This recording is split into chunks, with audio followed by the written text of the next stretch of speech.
देखिए digestive system in human beings में क्या क्या होता है सब कुछ समझिए। ये पूरा का पूरा माउथ से लेकर के एनस तक का ये पूरा डाइजेस्टिव ट्रैक होता है। इसे हम लोग एलिमेंट्री कैनाल बोलते हैं।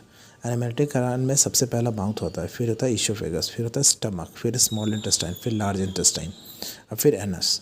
इसमें कुछ ग्लैंड्स होते हैं, जैसे आपका लीवर एक ग्लैंड हो गया, largest gland of the body होता है, जिसमें एक बाइल डक्ट होता है और वहाँ से बाइल जूस सिक्रेट होता है। गॉल ब्लैडर में ये स्टोर होता है, ठीक है। पैंक्रियाटिक जूस होता है जिसे पैंक्रियास से सिक्रेट होता है।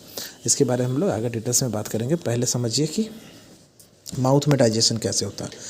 Intake of food inside the body, यानी ये इंजेशन कहलाता है। अगर फूड को बॉडी के अंदर लेते हैं तो that is called ingestion. Taking food inside the body through mouth, ingestion हो गया। माउथ के अंदर ये पूरा एक जो गैप होता है, कैविटी होता है, उसको हम लोग बकल कैविटी बोलते हैं, यानी माउथ कैविटी बोलते हैं।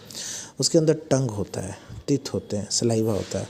सलाइवा जो सिक्रीट होता है, सलाइवा जो जीभ के नीचे वाला जो पार्ट होता है ना, सलेवरी ग्लैंड्स उसको बोलते हैं, वहाँ से सलाइवा सिक्रेट होता है। इसके अंदर एक एंजाइम होता है जिसको हम लोग सलेवरी माइलेज कहते हैं।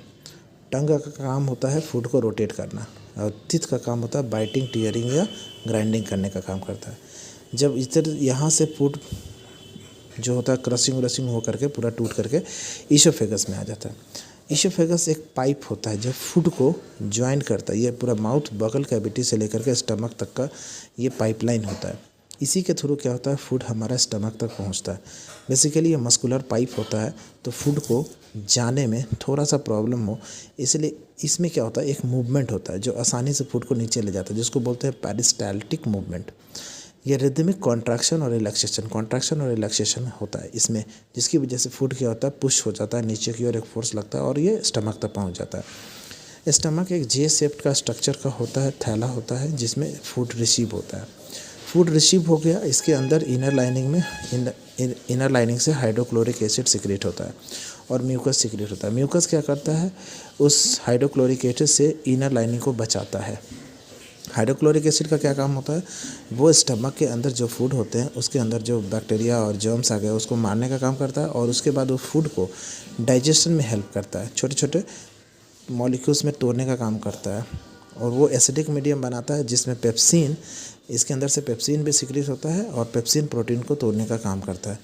बाकी पार्सली डाइजेशन होता है फूड, और इसके बाद ये फूड चला जाता है स्मॉल इंटेस्टाइन। आप देख रहे हैं क्वाइल शेप का जो होता है ये स्मॉल इंटेस्टाइन होता है, 3 to 5 मीटर का होता है ना। वो हाइट और एज पे डिपेंड करता है बॉडी पे। अब ये जो स्मॉल इंटेस्टाइन होता है ये 3 पार्ट का होता है, ठीक है ना, ड्यूडेनम, जेजुनम और इलम।